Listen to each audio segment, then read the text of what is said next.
একটা প্রবাদ আছে, আমরা মরা বাড়িতে যাই না, হাতের তাবিজ কবজ আছে যা সব খারাপ হয়ে যাবে।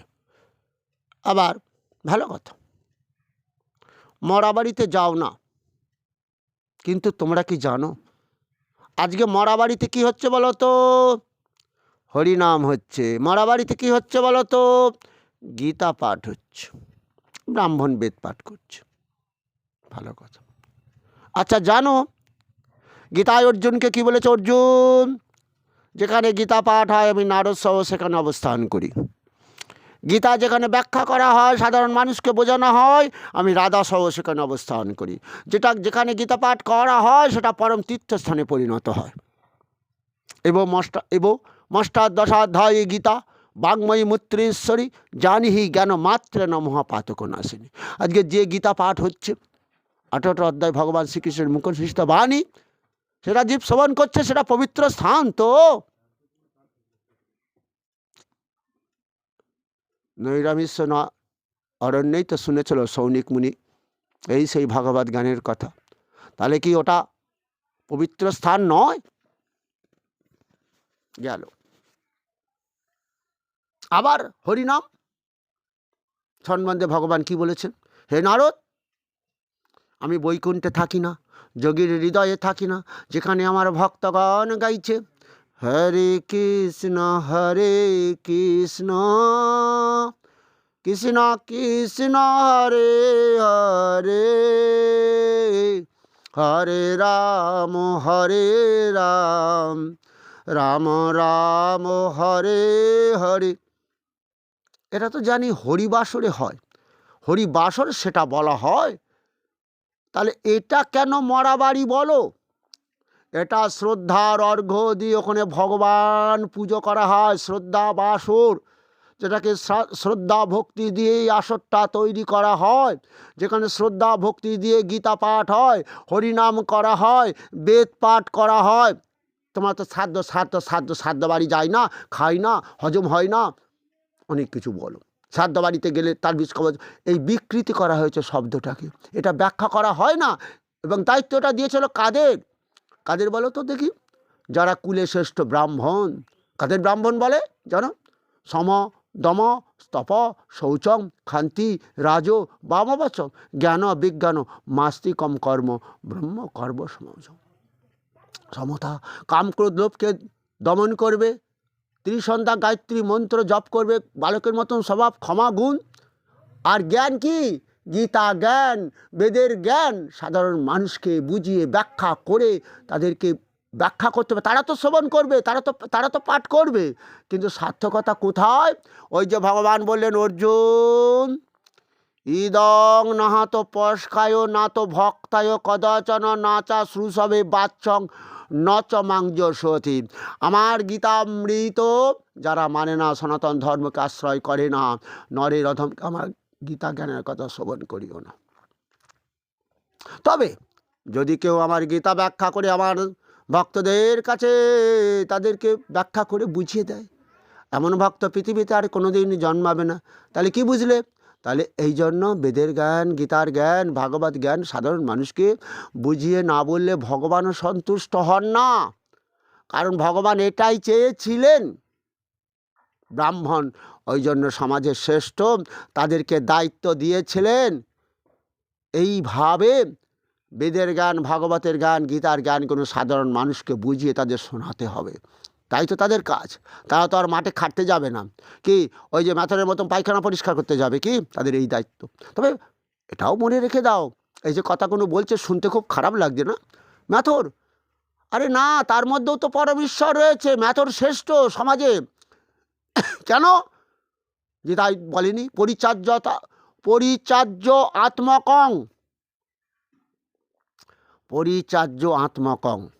অর্থাৎ সেবামূলক যারা কর্ম করবে, কি শূদ্র আর বৈশ্য, কৃষি গোরক্ষা বাণিজ্য বৈশ্য কর্ম স্বভাবজম, কৃষিকাজ ব্যবসা বাণিজ্য গরু বাছুর যারা পালন করবে তাদের বলা হবে বৈশ্য। শূদ্র কাদের বলবে? পরিচর্য আত্মকং,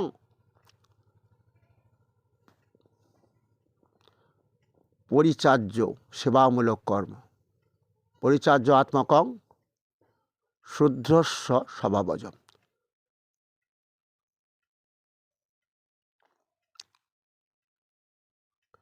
পরিচার্য সেবামূলক কর্মই হচ্ছে শূদ্রের স্বভাব। তাহলে আমরা কি বুঝলাম? আজকে আমাদের এই মরাবাড়ি বলা হয়, শুধু তাই নয়, এই প্রচণ্ড ঠান্ডার মধ্যে তাদের চান করানো হয় কেন? আজকে পণ্ডিত সমাজ বোঝাচ্ছে, তুই পিণ্ড মানে জানিস ওটা ভূত পেট খেয়েছে, তাই ওটা ছুলে চান করতে হয়। আদৌ না, কিছু ব্রাহ্মণ বলছে এটা ভুল, তুমি ওখানে ভগবান বিষ্ণুর পুজো করেছো, ভগবান বিষ্ণুর প্রসাদ, ওটা পিণ্ড নয়, ওটা অশুদ্ধ। কি ওটা অশুদ্ধ নয়, ছুঁয়ে ছৌ, ওটা বিষ্ণু প্রসাদ, শুয়ে চান করো। কি গো, তোমাদের কত কুসংস্কারে আবদ্ধ। শনি ঠাকুরের প্রসাদ ঘরে তোলো না, ঘরে বসে খাও না, খেয়ে আবার চান করছো এই শীতে জারে।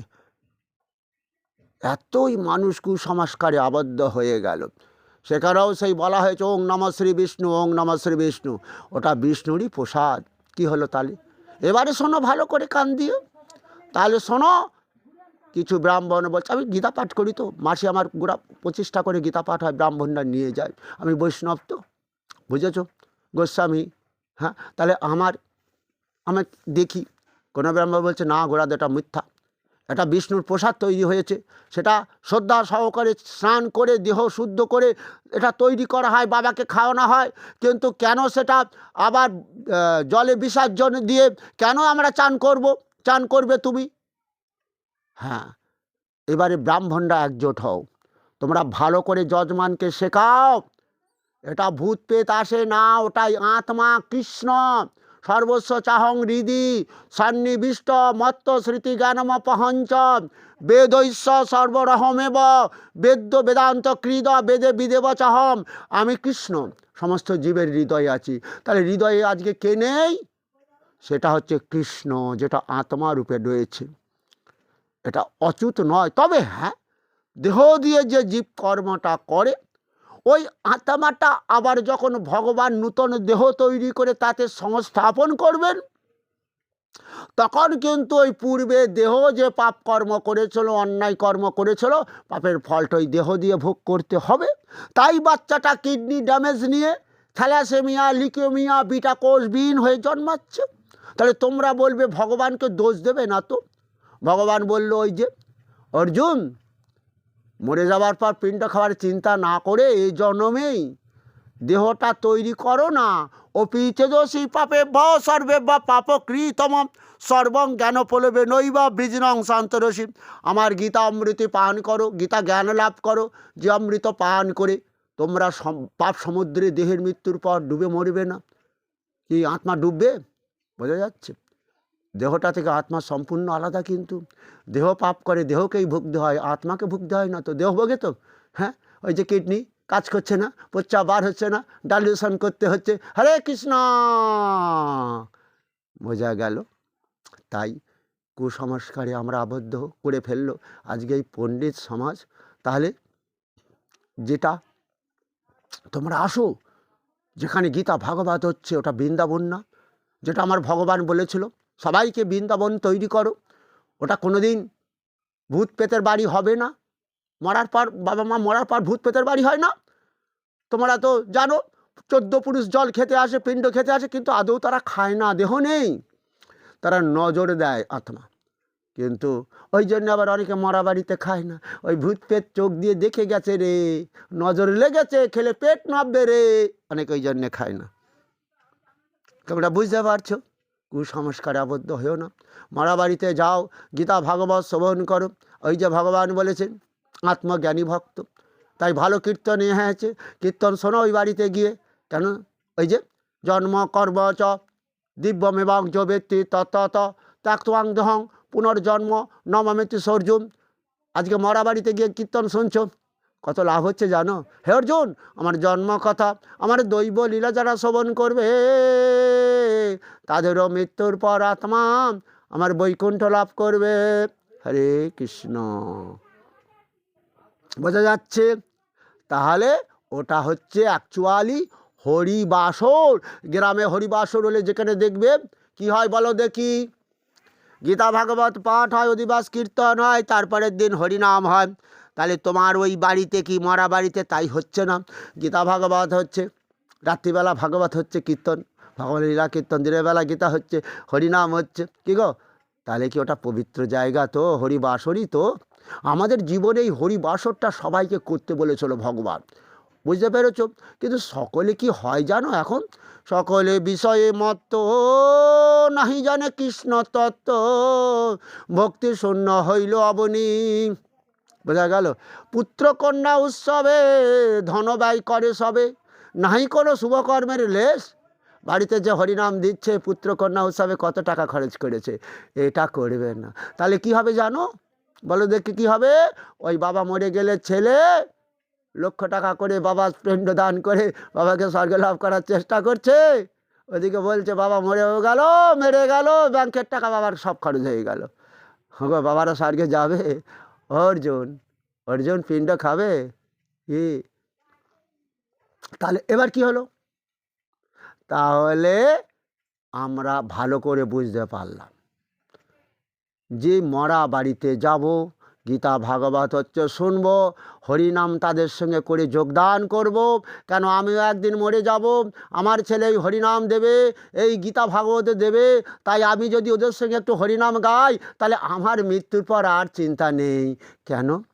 আত্মজ্ঞানী ভক্ত তো এরা, অর্জুন আত্মজ্ঞানী ভক্ত, এরা আমার সত্যিকারের ভালো ভক্ত, যে নিজে জেনেছে, জ্ঞান লাভ করেছে, হরিনাম করতে হবে, গীতা ভাগবত শ্রবণ করতে হবে, পাঠ করতে হবে, দেহ পাপ মুক্ত করতে হবে নিজেরাই। কারণ পাপ করব রাশি রাশি, ভুগবে কি মাসি পিসি, আমাকেই ভুগতে হবে। তাই তারা আগিয়ে আসছে এবং এইভাবে কলিতে বাড়ছে, হরিনাম বাড়ছে, গলায় তুলসীর মালা পড়ছে। গলায় তুলসীর মালা পড়তে কেন হবে? তুমি দেখতে পেলে না? তোমার বাবা সারা জীবন তুলসীর মালা গলায় পড়ল না, সব মারল না, মরে যাওয়ার পর ছেলে তুলসীর মালা গলায় পড়ে কেন? আমরা সবাই বৈষ্ণব, বিষ্ণু দেবতা যেহেতু আমাদের পালন করছেন, আমরা বৈষ্ণব। কথাটা বোঝা গেল? বিষ্ণুর ভক্তদের বৈষ্ণব বলে। তাই যে কোনো দেবদেবী পুজো করার আগে আমরা দেহ শুদ্ধ করিনি। ওং নমঃ শ্রী বিষ্ণু বলে না, আমি তো শূদ্র, ওং উচ্চারণ অধিকার নেই। তাহলে নমঃ শ্রী বিষ্ণু, নমঃ শ্রী বিষ্ণু, কাকে বিষ্ণু দেবতাকে প্রণাম করছে কেন? তুমি তো মা কালীকে পুজো করবে, তুমি তো মা সরস্বতীকে পুজো করবে, তুমি তো মা লক্ষ্মীকে পুজো করবে। এই ভগবান বিষ্ণুই হচ্ছে সব, তাই তো? তিনি তুষ্ট হলেন, তাহলে আমি যে কোনো দেবদেবীর পুজো করলে সেটা সাকসেসফুল হব তো? তসমিন তুষ্ট। হ্যাঁ, এইটা বুঝতে হবে, এগুলো জানতে হবে। সেটাই সেই দিন এসেছে আমাদের। কারণ আমরা কুসংস্কারে আবদ্ধ হব না, আমরা গলায় তুলসীর মালা পরব, আমরা গলায় তুলসী। আবার দেখবে এই যে অনুকূল ঠাকুরের শিষ্যরা, তারা গলায় তুলসীর মালাও পরে না, বদন দিয়ে গায় না, হরে কি গায় না, এটাই কিন্তু আসল মহামন্ত্র।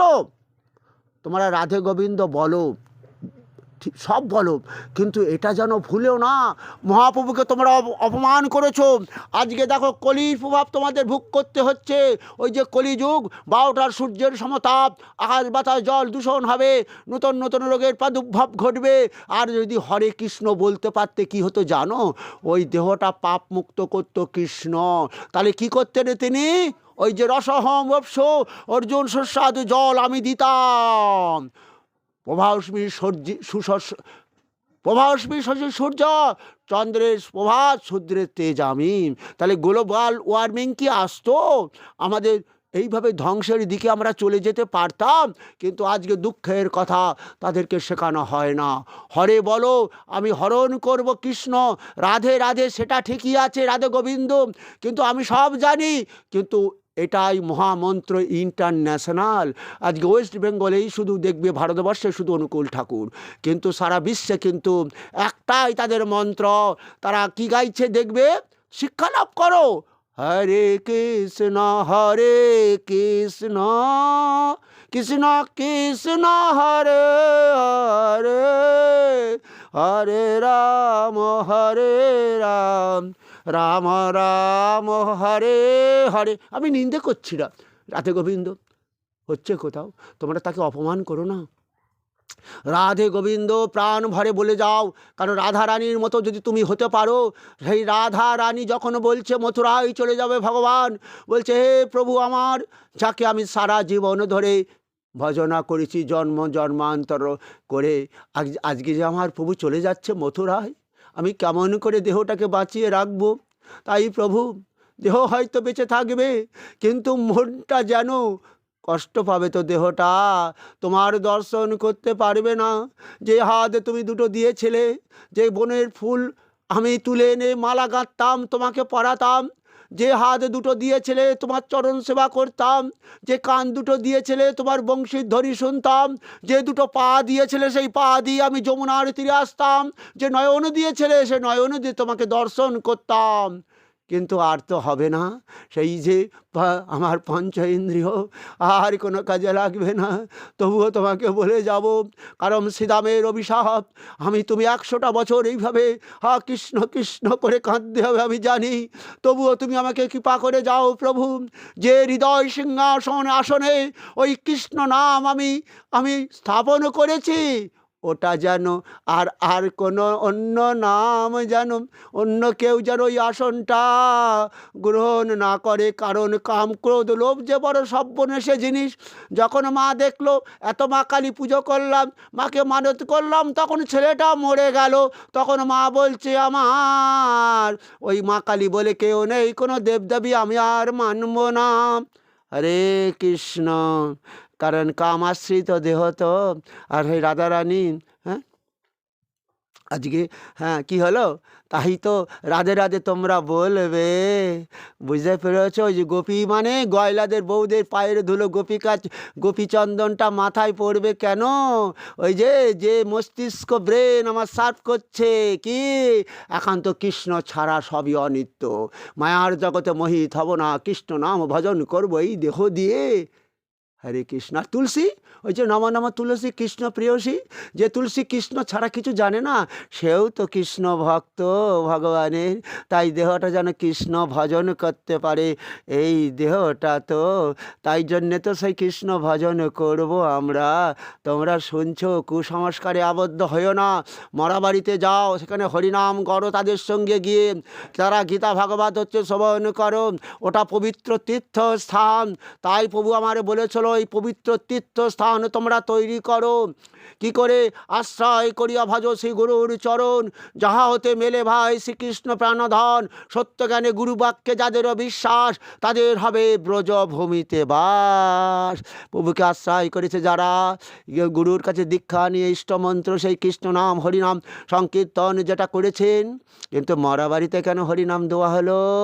এই কারণে, ওই যে হরের নাম হরের নাম কৈবলম কলৌ নাস্তেব গতিরনতা। হে কলির জীব, যত কিছু যজ্ঞ করো, এই দেহ দিয়ে হরিনাম যজ্ঞ না করলে দেহ পাপমুক্ত হবে না, এই দেহ দিয়ে সুখও পাবে না, মরার পরও তোমাদের আর গতি হবে না, এই পেতলোকেই থেকে যেতে হবে।